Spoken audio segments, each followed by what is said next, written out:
Last January, I had this experience of what medically they call a stroke. And it was a death of the mind, you see. Suddenly a terrific force hit me, and the mind went like that. Everything went. And I was laid out for about a week. People thought I was going to die, and I thought I was going to die, which was very important, you see. And then I slowly began to come back, and as I was coming back, I had the premonition that I was going to die, and I prepared to die. I said the proper prayers and everything, and waited, and nothing happened. And so I got somebody to massage me, and I came back to normal.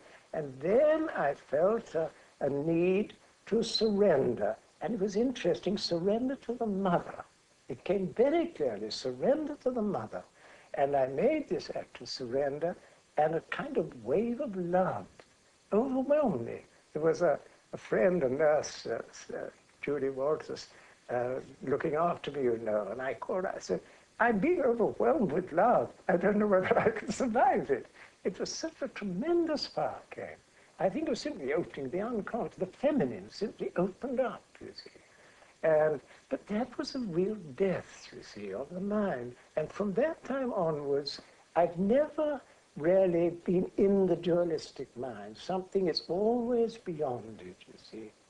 What my experience taught me was that when everything else goes, you discover this love which is in you all the time. It's there, deep down there, and you know nothing about it. But let everything go, and it comes. And I got a tremendous insight into Jesus on the cross from this. It was very interesting. And the words, my God, why have you forsaken me, you see. That was the climax for him. And I think at that moment he'd lost everything. His disciples had fled, the Jews were all against him, his people had rejected him. And now he had to let go of his God. You see, my God, why have you forsaken me? And the moment he let go of God and faced death,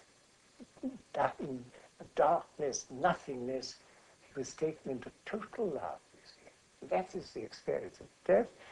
Behind all death is this tremendous power of love. And everybody's got it in them if they could only find it. But the mind is controlling you all the time and won't let it through, you see. But sometimes you have to be hit on the head, you see, to awaken. I'm no longer afraid of death or accidents or illnesses or whatever. They're all loves you can use to reveal itself. And I think, you know, when people die, they're all afraid of so many things. What you face is unconditional love. That is the judgment, is unconditional love, which is very demanding. It doesn't let you do what you like. You see, love demands love. You're called. And some people perhaps cannot respond. It's possible. But for most people, it's so powerful, you just have to give way and surrender. And that's what